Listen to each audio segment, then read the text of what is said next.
सोचिए, किसी देश को असल में समझने का सबसे अच्छा तरीका क्या हो सकता है? शायद सिर्फ एक दिन की उसकी खबरों को उठाकर देख लेना। और आज हम ठीक यही करने वाले हैं। चलिए देखते हैं कि 16 फरवरी 2026 का दिन भारत की कहानी कैसे बताता है।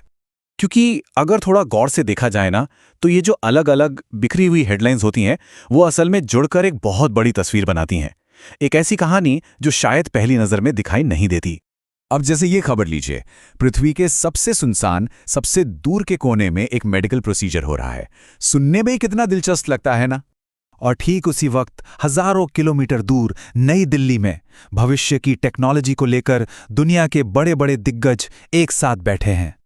और इन सब के बीच देश भर में पॉलिटिक्स का खेल भी जोरों पर है। पार्टियां अपनी ताकत दिखा रही हैं, कहीं जीत मिल रही है तो कहीं विरोध हो रहा है।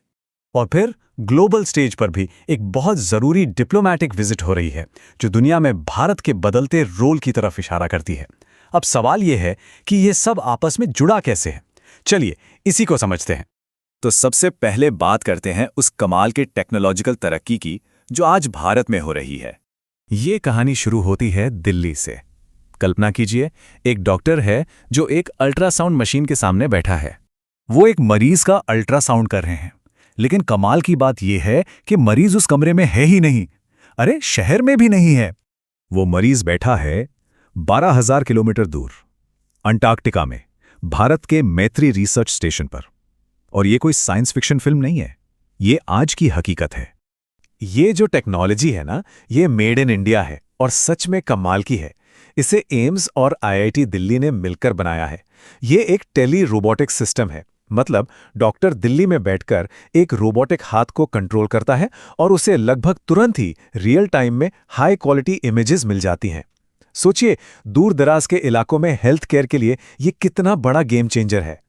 और देखिए, ये सिर्फ एक अकेला अनोखा आविष्कार नहीं है, ये एक बहुत बड़े नेशनल एम्बिशन का हिस्सा है। जैसा कि प्रधानमंत्री नरेंद्र मोदी ने आज नई दिल्ली में इंडिया एआई इम्पैक्ट समिट में कहा, भारत एआई रेवोल्यूशन को लीड करने के लिए पूरी तरह से तैयार है। और ये सिर्फ बातें या महत्वाकांक्षा नहीं है, इसके पीछे सॉलिड पैसा भी लग रहा है। इससे अंदाजा लगता है कि भारत के एआई और डीप टेक इकोसिस्टम में किस लेवल का पैसा आ रहा है। सिर्फ आज के दिन एआई क्लाउड से लेकर नेक्स्ट जनरेशन सेमीकंडक्टर्स तक के लिए अरबों डॉलर की फंडिंग अनाउंस हुई है। ये दिखाता है कि भारत भविष्य पर कितना बड़ा दांव लगा रहा है। लेकिन ये जो भी टेक्नोलॉजिकल तरक्की हो रही है, वो हवा में नहीं होती।